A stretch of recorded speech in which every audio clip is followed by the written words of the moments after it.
Good evening friends. നമുക്കിന്നൊരു ഉഴുന്നുവട ഉണ്ടാക്കുന്നത് നോക്കിയാലോ. ഒരു 3 മണിക്കൂർ വെള്ളത്തിലിട്ട് കുതിർത്ത ഉഴുന്ന് നമ്മൾ മിക്സിയിലിട്ട് അരച്ചെടുക്കുന്നു. ഉഴുന്നിൻ്റെ കൂടെ 2-3 കഷ്ണം ഇഞ്ചി ചേർത്ത് കൊടുക്കുക. നന്നായിട്ട് അരച്ചെടുക്കുക. അതുകൊണ്ട് ഈ ഒരു കോമ്പോസിഷനിൽ അരച്ചെടുക്കുക. അതിലേക്ക് 1 സ്പൂൺ അരിപ്പൊടി ചേർത്ത് കൊടുക്കുന്നു, ജസ്റ്റ് ഒരു ക്രിസ്പിനെസ്സിന് വേണ്ടിയിട്ട്.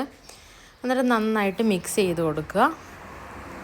നന്നായിട്ട് മിക്സ് ചെയ്ത് ഒരു 2-3 മണിക്കൂർ ഒന്ന് സെറ്റാകാൻ വയ്ക്കാം. അതിലേക്ക് അരിഞ്ഞു വെച്ചിരിക്കുന്ന പച്ചമുളക്, സവോള, പിന്നെ ആവശ്യത്തിന് ഉപ്പ്,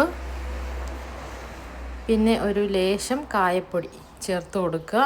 പിന്നെ ഫുള്ളായിട്ടുള്ള കുരുമുളക് എന്ന് വെച്ചാൽ പൊടിച്ചതല്ല, മുഴുവനായിട്ടുള്ള കുരുമുളക് ചേർത്ത് കൊടുക്കുക. എന്നിട്ട് നന്നായി ഇളക്കുക.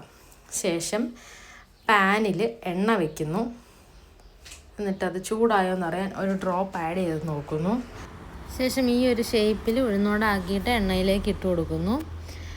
നമ്മുടെ കൈ ചെറുതായിട്ട് വെള്ളത്തിലൊന്ന് നനച്ചിട്ട് കുഴയ്ക്കുകയാണെങ്കിൽ, ഈ ഷേപ്പിലൊക്കെ ആക്കുമ്പോൾ കൈ ചെറുതായിട്ട് നനച്ചിട്ട് ചെയ്യുകയാണെങ്കിൽ കൈ ഒട്ടത്തില്ല. ഇതൊരു ടിപ്പാണ് കേട്ടോ. അതിനുശേഷം നമ്മൾ എണ്ണ താണ്ട് ഇതുപോലെ ചെറുതായിട്ട് മേലേക്ക് ഒന്ന് ഒഴിച്ചു കൊടുക്കുക. ശേഷം മറിച്ചിടുക. ഒരു കരിഞ്ഞതല്ല, ഒരു ഗോൾഡൻ ബ്രൗൺ കളർ എത്തുമ്പോഴേക്കും നമുക്ക് ഉഴുന്നുവട കോരിയെടുക്കാം. അങ്ങനെ നമ്മുടെ സിമ്പിളായിട്ടുള്ള ഉഴുന്നുവട റെഡി ആയിട്ടുണ്ട്. എല്ലാവരും ട്രൈ ചെയ്ത് നോക്കുക. വളരെ സിമ്പിളാണ്. ഇതിൻ്റെ എല്ലാ ഇൻഗ്രീഡിയൻസും നമ്മുടെ വീട്ടിൽ തന്നെ അവൈലബിൾ ആയിട്ടുള്ളതാണല്ലോ. അപ്പോൾ ഈ ചാനൽ കാണുന്ന എല്ലാവരും നമ്മളെ ഒന്ന് സബ്സ്ക്രൈബും ലൈക്കും കമൻറ്റും ഒക്കെ ചെയ്ത് ഒന്ന് സപ്പോർട്ട് ചെയ്യുക. അപ്പോൾ നമുക്കതൊരു പ്രചോദനമാണ്. Have A nice evening. Bye bye.